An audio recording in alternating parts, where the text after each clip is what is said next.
오늘은 슬기로운 교회 생활을 어떻게 할 것인가 하는 것을 빌레몬서를 통해서 보려고 합니다. 조셉 텔류스킨이라고 하는 이 어려운 이름을 가진 랍비가 쓴 책이 있어요. 힘이 되는 말, 독이 되는 말이라고 하는 책인데요. 여기에 레이첼 나오미 레멘이라고 하는 의사의 고백을 적어놨습니다.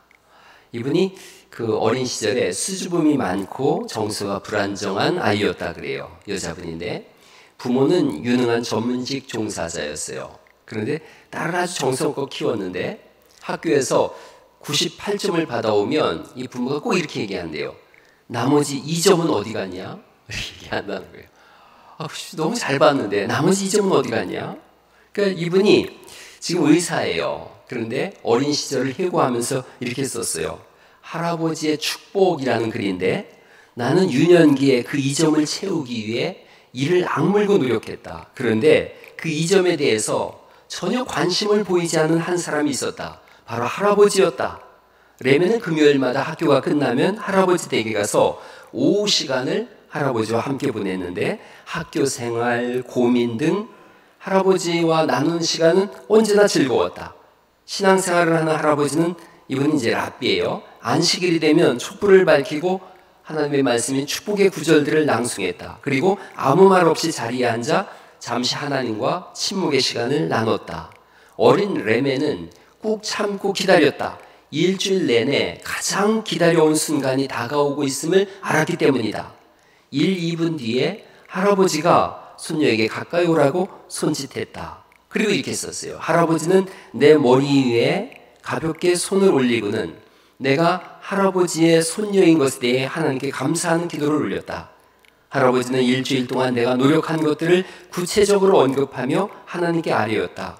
실수한 것이 있으면 그대로 말하는 정직한 아이라고 말씀하셨다.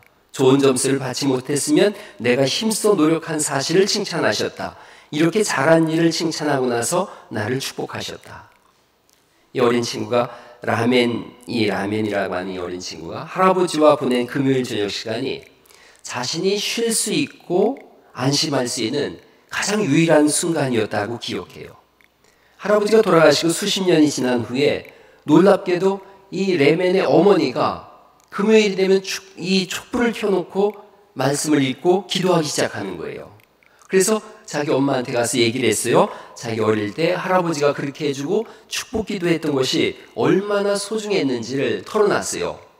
엄마가 이렇게 딸을 바라보면서 이야기했다 그래요. 나는 평생 너를 위해 축복 기도를 했단다. 하지만 그 기도를 입 밖으로 내뱉는 지혜가 없었구나 라고 아쉬워했다 그래요. 여러분, 어떻게 말해야 되나, 어떻게 사람을 세워주고 어떻게 도와줘야 되나, 빌레몬서는 우리에게 그걸 잘 보여주고 있어요. 빌레몬서는 빌레몬이라고 하는 부유한 성도님한테 보낸 사도 바울의 편지입니다. 에베소서, 빌립보서, 골로새서, 빌레몬서 이 4개의 서신을 옥중서신이라고 그런다 그랬어요. 그래서 에빌, 골몬 이렇게 외운다 그랬죠. 한번 해볼까요? 시작. 에빌, 골몬, 에베소서, 빌립보서, 골로새서, 빌레몬서예요. 그래서 아마 골로새서를 쓸 때 같이 이 빌레몬서를 쓴 것 같아요. 빌레몬이라고 하는 이 부유한 사람의 종이었던 노예였던 오네시모라고 하는 사람이 주인의 재산을 가지고 도둑질을 합니다. 도망을 쳤어요. 그러자 이제 이 사람 큰 생명의 위기를 겪게 되는데 도망을 갔다가 감옥 속에 있는 사도 바울을 만나요. 거기서 예수님에 대해 듣고 이 사람이 개종을 합니다. 그리고 믿음의 사람이 되어졌어요. 사도 바울을 도우니까 바울이 편지를 써줍니다. 이 편지를 가지고 빌레몬에게로 돌아가라. 이 편지 한 통을 들고서 지금 빌레몬에게로 오네시모가 가는 거예요. 근데 이 편지의 내용에 따라서 당시 노예들은 도망치면 죽었거든요. 그 생사가 오가는 편지 한 통인 거예요.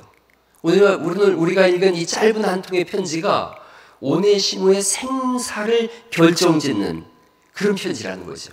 한번 보죠. 빌레몬이라고 하는 사람, 애정이 있는 이런 의미를 가졌어요. 뜻 이름이 애정이 있는. 오래전에 바울이 전도해서 바울의 제자가 된 사람이에요. 로마의 귀족으로 잘 사는 사람입니다. 이 사람의 아들과 아내 이름이 나오는데 한번 2절 말씀 볼까요? 2절에 보면 자매 아비아와 그랬어요. 이 자매 아비아는 이 빌레몬의 부인이라고 볼 수 있어요. 우리와 함께 병사된 아키포는 아들이에요. 빌레몬, 아비야, 아키포. 그리고 2절에 보면 그의 집이 교회로 사용되고 있음을 알 수가 있습니다. 이 아키포는 특별히 골로새 교회하고 라오디게아 교회에서 사역을 감당했던 아버지의 뒤를 이은 믿음의 사람이에요. 자, 아름다운 믿음의 가정인데 여기다가 오네시모를 살려달라고 하는 편지를 보내고 있는 거죠. 오네시모라는 사람. 오네시모는 이런 뜻이 또 유익한 이런 뜻입니다. 유익하다 이런 뜻인데 탈출한 노예니까 유익한 노예가 아니라 무익한 노예예요. 주인의 것을 도둑질해가지고 도망쳤어요. 이 당시에 노예가 도망을 치면 거의 100% 죽였다 그래요. 이 당시 로마의 인구보다 노예 인구가 4배나 많았어요. 대략 6천만 명 정도 됐다 그러는데 도망간 노예를 그냥 풀어주거나 용서해주면 다른 사람들도 다 도망을 간다는 거예요. 본보기로 반드시 죽였다는 거예요. 그리고 죽이지 않으면 이마에다가 포지티브스라고 하는 도망자라고 하는 F 글자를 이렇게 문신을 새겼다 그래요. 노예를 잡는 사냥꾼까지 있었어요. 자유를 위해서 도망쳤지만 늘 시시각각 언제 죽을지 모르는 공포에 사로잡힌 사람이죠. 더군다나 굶주림도 있었고 이 사람이 복음을 듣고 예수님을 믿었어요. 하나님 나라가 그 안에 들어왔어요. 바울이 편지를 쓰고 돌아가라고 하고 있어요. 이걸 가지고 도망칠 수도 있어요. 갔다가 죽을 수도 있고 그런 상황이거든요. 이 사람이 주저함 없이 그 편지 한 통을 들고 주인을 찾아갑니다. 이유는 대략 3가지예요. 사도 바울의 편지인 것과 그동안 주인에 대해서 알아봤는데 주인의 인격을 알고 있어요. 또 하나 신앙심이 그 속에 있잖아요. 이제 죽으면 하나님 나라 가지 이 생각을 하는 거죠. 사실은 오네시모 같은 것이 삶이 우리의 인생이에요. 우리가 하나님 앞에서 아무것도 없이 죽을 수밖에 없는 인생이었죠. 근데 오늘 주님 앞에 나왔어요. 하나님의 자비로우심, 긍휼하심을 믿고 나왔어요. 그리고 하나님이 주신 이 생명의 말씀인 책을 읽으면서 돌아가면 살 수 있구나. 그리고 하나님을 향한 신앙이 우리 속에 있습니다. 여호와께로 돌아가자. 돌아가면 산다. 이 생각을 하고 있는 거죠. 중재자 사도 바울도 나오죠. 예수님을 믿고 빌레몬도 전도했고 그리고 오네시모도 전도했어요.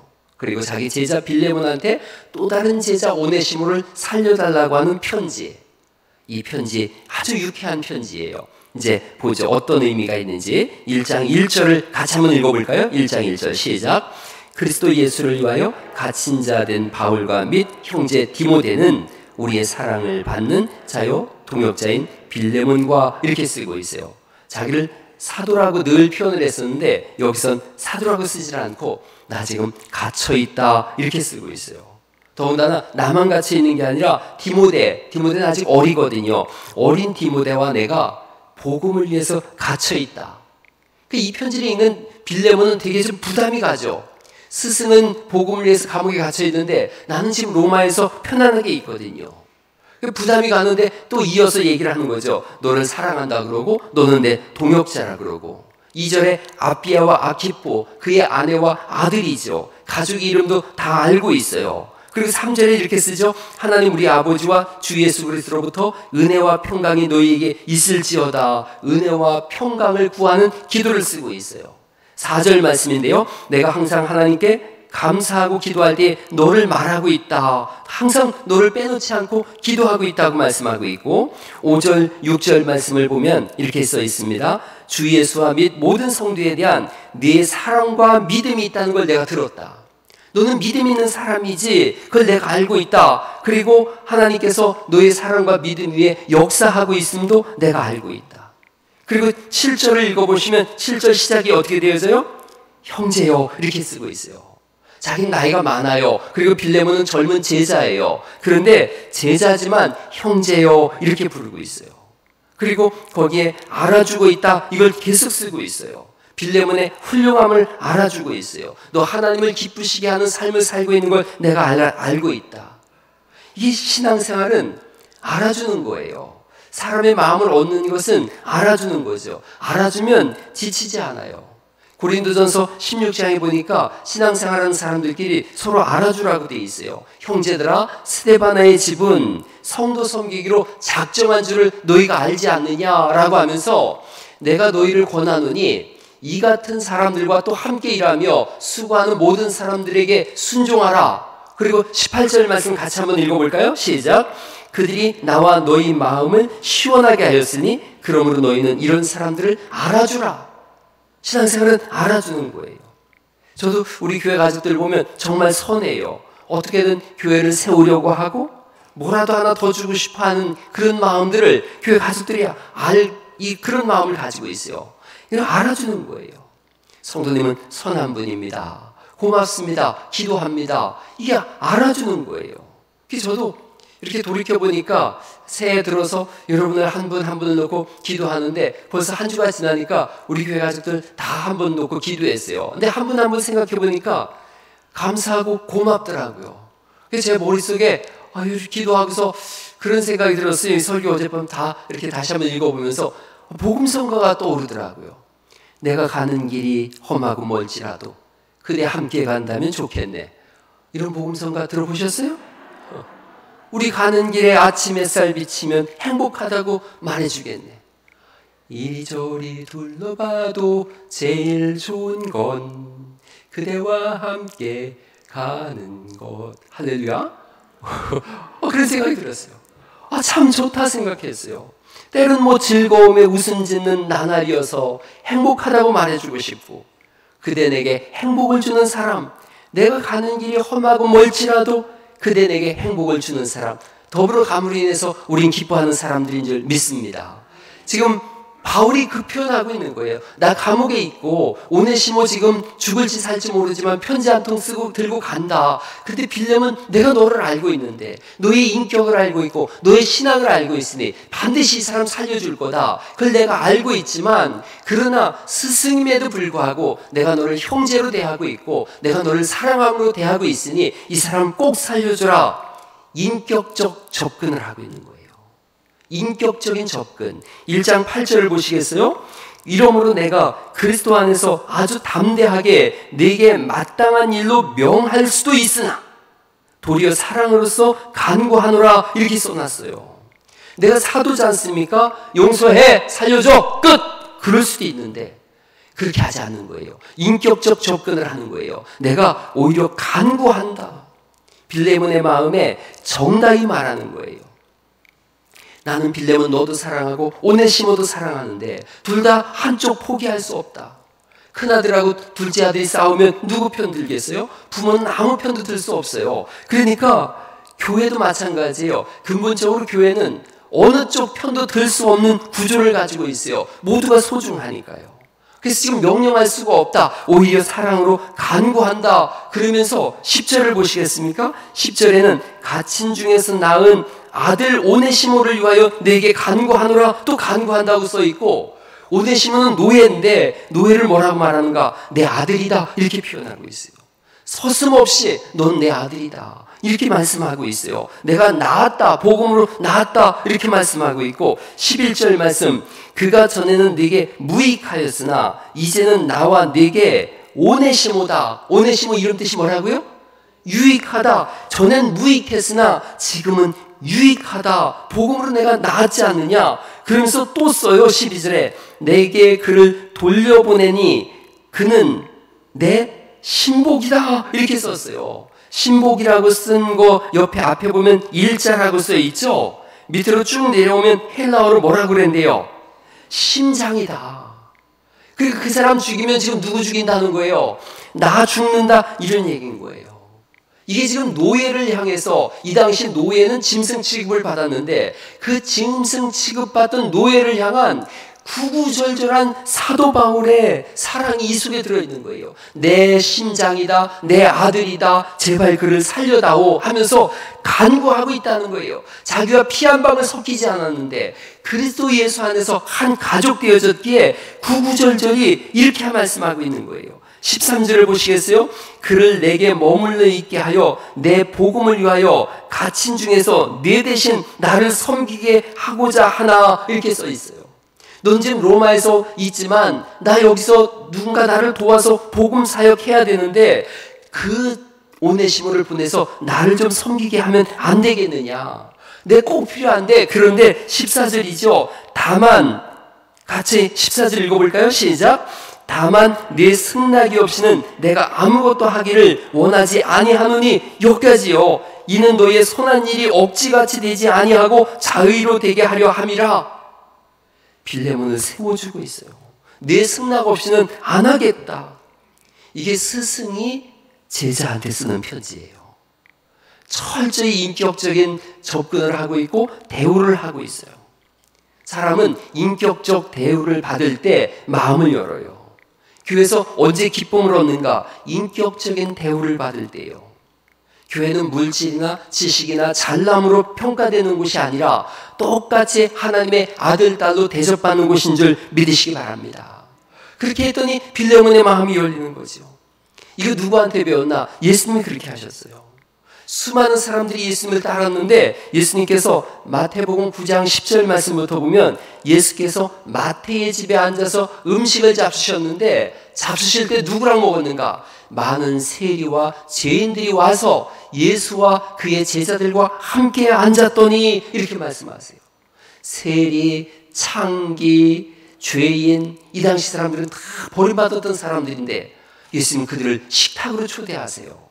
이들은 식탁 공동체라 그래요. 유대인들은 식탁에서 같이 밥 먹는 사이가 가족이라는 거예요.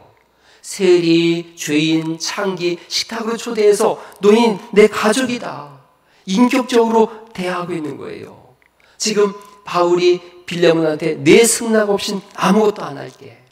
오네시모를 계속 부탁하죠. 14절 말씀에 그렇게 말씀하고 있고 15절 아마 그가 잠시 떠나게 된 것은 너로 하여금 그를 영원히 두게 하림이니 그러면서 16절 말씀 같이 읽어볼래요? 시작.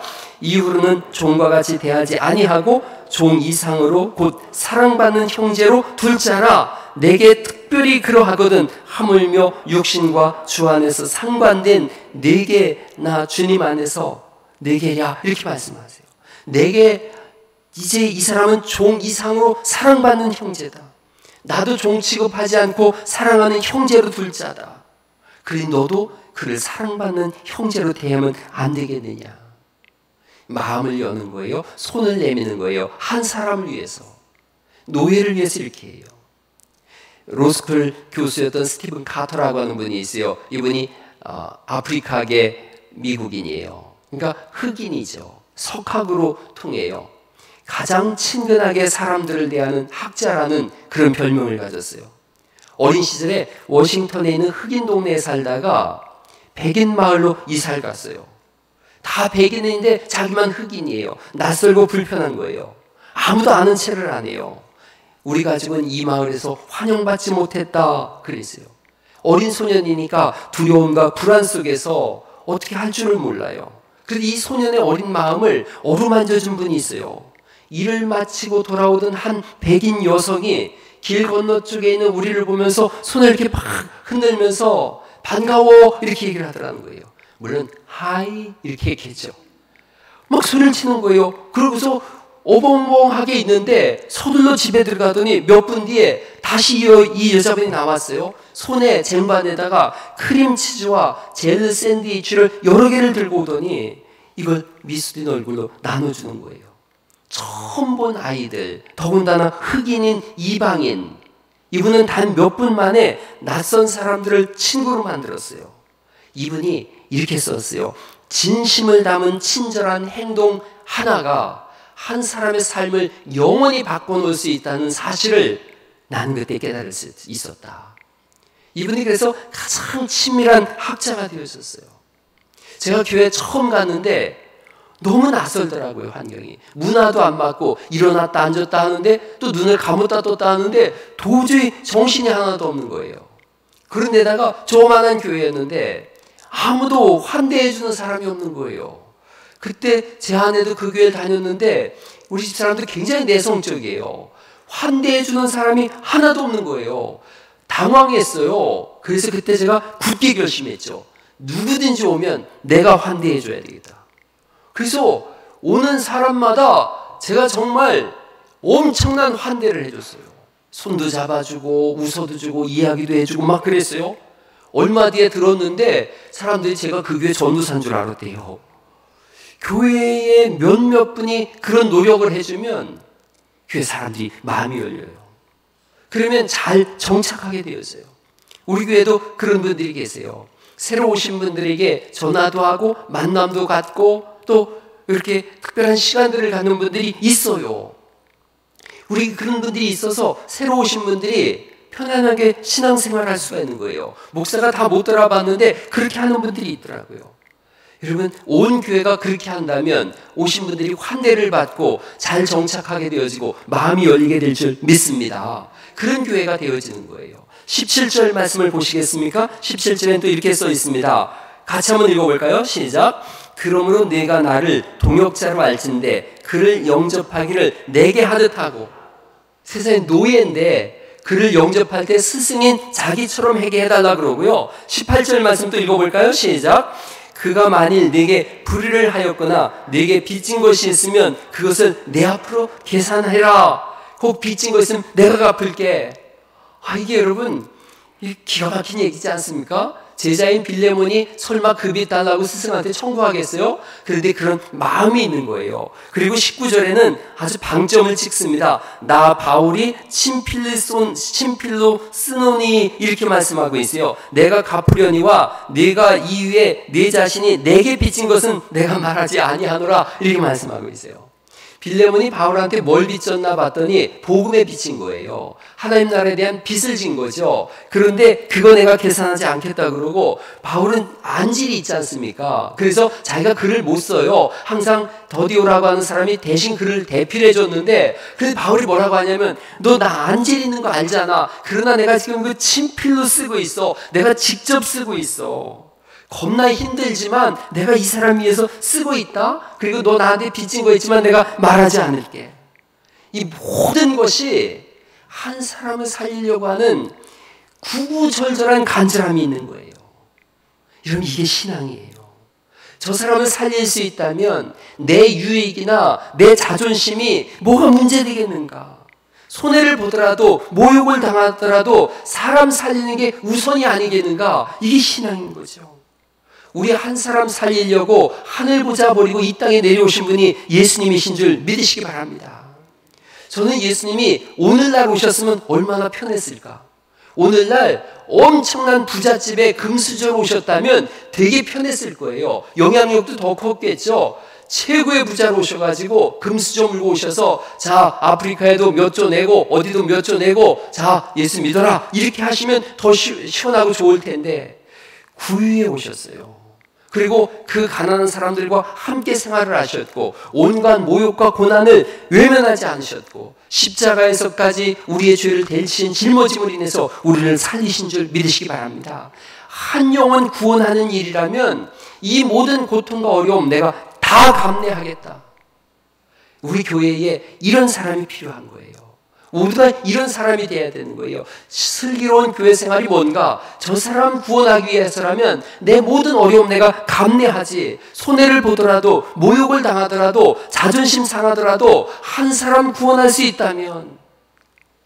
오늘 공동의회 하는데 부드러운 눈으로 부드러운 음성으로 말하세요. 상처될까 조심스럽게 말하세요. 회의 끝나고도 행복할 수 있도록 말을 아껴하고 가려하세요. 이게 신앙생활이에요. 20절 보시겠습니까? 20절에 오 형제여 나로 주 안에서 너로 말미암아 기쁨을 얻게 하고 내 마음이 그리스도 안에서 평안하게 하라 그러고요. 21절 또 읽어보죠. 시작. 나는 네가 순종할 것을 확신함으로 네게 썼느니 네가 내게 말한 것보다 더 행할 줄을 아노라.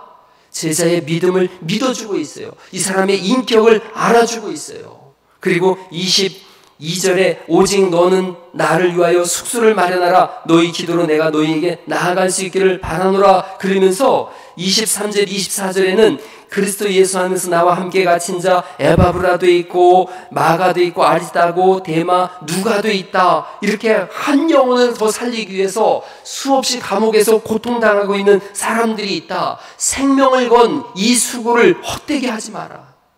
오네시모 한 사람을 넣고 한 영혼에 한 사람의 영혼이 얼마나 가치가 있으며 얼마나 소중한지 그 사람이 노예든 부자든 빈자든 식자든 그런 것이 중요하지 않다. 한 사람의 영혼이 얼마나 소중한 줄 아느냐. 이걸 쓴 게 빌레몬서예요. 그래서 이 짧은 서신에 이 25줄밖에 안 되는 정말 5분 안에 읽어낼 수 있는 이 짧은 서신에는 십자가 사건이 다 들어있는 거예요. 하나님 사랑이 다 들어있는 거예요. 하나님을 떠나서 죄에 물들어서 영원히 저주 속에 떨어질 수밖에 없는 우리를 위하여 얼마나 사랑하고 얼마나 아끼며 얼마나 우리를 소중히 여기시는지 그 사랑의 마음이 여기 다 들어있어요. 그래서 이 바울의 사역은 예수님의 사역을 보여주고 있고, 오늘날 이 한국교회, 아니 우리 한 사람 한 사람 앞에 한 영혼의 소중함이 얼마나 큰지를 보여주고 있으며, 그 한 영혼을 위하여 얼마나 우리가 조심스럽게 다가가고 얼마나 조심스럽게 이야기해야 되는지를 말씀해 주고 있습니다. 결국 오네시모는 용서를 받아요. 빌레몬은 오네시모를 용서하고 그를 형제로 받아들입니다. 그로부터 대략 한 50년의 시간이 흘렀어요. 안디옥 교회의 목사면서 가장 훌륭한 목사님 순교자 이그나시우스라는 분이 있어요. 이분이 순교 전에 폴리갑이라고 하는 서머나 교회 목사님한테 편지를 씁니다. 그 편지에 뭐라고 쓰느냐 하면, 나는 이제 순교당할 거다. 그런데 내 뒤를 이은 내 후임 목사님이 있는데 그 목사의 이름은 오네시모다. 이렇게 썼어요. 안디옥 교회 담임 목사님이 됐어요. 가장 그 당시에 이방 세계에 가장 안정적이면서 위대한 일을 사역을 감당했던 교회가 안디옥 교회인데, 오네시모가 그 안디옥 교회 목사님이 돼요. 만일 빌레몬이 오네시모를 죽였다면 한 시대에 쓰임받을 수 있었던 하나님의 종이 죽은 거였던 거예요. 그래서 함부로 판단하지 않는 거예요. 그 속에 위대한 씨앗이 들어있구나. 그 속에 하나님이 쓰실 수 있는 놀라운 사람이 그 속에 들어있구나. 그래서 지금의 겉의 모습과 상관없이 그 속을 바라보면서 기다려주는 거예요. 직분자들이 해야 할 일들을 물어본 분이 있어서 그런 얘기를 제가 하려고 그래요. 바울 사역과 빌레몬 사역을 하는 것이 직분자예요. 바울의 사역, 빌레몬의 사역, 어떤 사역인가? 사람 살리는 사역이에요. 교회를 평안하게 하는 사역이에요. 안 나온 분들을 돌아보는 사역이고, 나온 분들한테는 기쁨을 주는 사역이에요. 실수한 사람을 끝까지 덮어주고 이해해주는 사역이에요. 교회에 동아리도 있고 선교회도 있고 구역도 있어요. 모여서 그런 거 아세요? 누구 도울까? 어떻게 도울까? 구체적으로 논의해 보는 거예요. 그리고 거기서 복된 이야기들 나누는 거예요. 제가 수요일날 이런 설교했어요. 개그우먼 이성미에 대한 얘기를 줬어요. 그분이 아마 성경 공부 모임을 하는 것 같은데, 거기에 사람들이 너도 나도 가려고 그러는데요. 그들의 주제가 뭐냐면 모였을 때 험담하지 않기. 이게 그들의 모토래요. 모였을 때 절대 험담하지 않는데요. 모여서 누구 도울까? 어떻게 도울까? 이 얘기만 나눈대요. 그러니까 모임이 끝나면 이 모임 속에서는 서로 칭찬해주고 어려운 일 생기면 감싸주고 막 그러니까요. 모임만 다녀오면 그렇게 행복할 수가 없대요, 사람들이. 그래서 서로 그 모임 가려고 그런대요. 교회 모임이 그런 건 거예요. 절대 험담하지 않게, 불평불만 안 하기. 그리고 서로를 어떻게 세워줄까 이 생각하는 거예요. 그래야 교회 아니겠습니까? 교회가 거꾸로 간다면 세상과 다를 바가 전혀 없지요. 신앙생활하는 이유가 뭐예요? 하나님께 영광 돌리고 서로를 사랑하며 내가 믿음 생활 속에서 경건한 삶을 살아가는 거죠. 그게 어디서 나오는가? 우리 언어에서 나오는 거예요. 우리 교회 성도님 한 분이 그런 고백을 했어요. 전에는 왜 청소 안 해? 왜 헌신 안 해? 근데 조금 생각해 보니까 하나님이 주신 내 교회인데, 그러면서 이분이 기가 막힌 비유를 들었어요. 자기는 탁 소파에 앉아서 TV 보면서 아내한테 당신 왜 청소 안 해? 당신 왜 설거지 안 해? 이러는 것과 뭐가 다른가? 내 교회니까 내가 해야지. 그리고 아무 말 없이 하는데 기쁘대요. 그 말 듣고 제가 최고로 행복했어요. 그러니까 교회 어떤 일을 볼 때 불평불만 할 거 없어요. 내가 하면 되겠구나.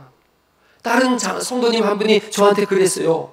뭔가가 보이는 것이 있으면 저건 하나님이 나보고 하라는 거구나 이렇게 생각하고 하면 된대요. 정말 지혜로운 말이에요. 정말 지혜로운 말이다 생각했어요. 그러니까 여러분 휴지가 떨어져 있으면 이 교회 직분자들 다 뭐 하는겨? 이게 아니라 떨어진 휴지를 본 나보고 하나님이 저걸 주스라고 하는 거구나 이렇게 하면 되는 거예요. 그래서 행복한 교회, 그런 표현이 있어요. 그런 책이 있어요. 싸우지만 않아도 교회는 부흥된다. 그런 책이 있어요, 실제로. 얼마나 싸움은 그랬겠어요. 여러분, 이 교회 안에서 날마다 웃음과 기쁨이 터져나오는 그런 은혜가 있기를 간절히 바랍니다.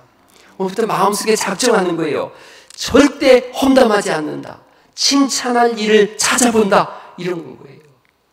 아들 녀석이 서울 간다 그래서 제가 많은 얘기를 했는데 이런 말을 해줬어요. 우리 교회 같은 곳이 없다. 늘 고맙고 감사하다. 그러면서 그 녀석한테 이렇게 얘기해 줬어요. 너도 아빠 밉다고 열흘이나 가출했잖아. 우리 교회 성도들 중에 그런 분이 없다. 심지어 어떤 분은 너 태어나기 전부터 나랑 같이 있었다. 그랬더니 그 녀석이 맞는 말씀입니다 하고 갔어요. 돌이켜보니까 고마운 일들이더라고요. 한번 마스크 했지만 조그만하게 한번 옆 사람 보고 얘기해 보죠. 고마워, 감사해. 한번 해보세요. 시작. 예, 그리고 한마디, 우리 교회 만난 것 행복해. 예, 또 오기다 대고 이것이 반말이야. 또 이러고 싸우지 말고. 그럼요. 한 번 더 해보실래요? 이렇게 해보시죠. 우리 장로님들 너무 착해. 감사해. 시작. 그리고 동의가 안 되더라도 한번 해보세요. 우리 목사님 따뜻하고 사랑 많아. 감사해. 그럼요. 물론 동의가 안 될 거예요. 우리 목사님 잘생긴 거 빼고는 별로 없는데. 이런 사랑스러운 거예요. 돌이켜보니까 빌레몬 집사님이 그렇게 용서하는 걸 그 아들이 봤어요.